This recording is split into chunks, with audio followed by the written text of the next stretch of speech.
Hey everybody, I got a lot of questions about various topics, especially since I put out my latest instructional videos.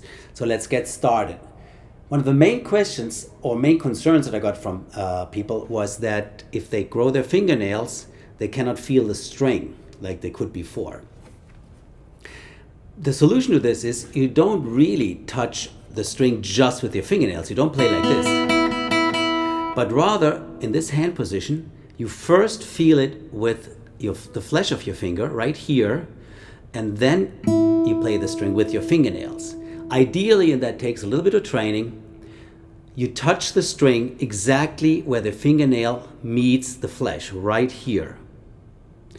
Try to practice this and see if that works with your fingernails now. Before I end this video, I have a thought for you. People point a laser pointer at the wall and the cat is entertained by running back and forth. Then the people are entertained by watching the cat run back and forth. My question is this: who behaves the most intelligent in this scenario? Leave me a comment.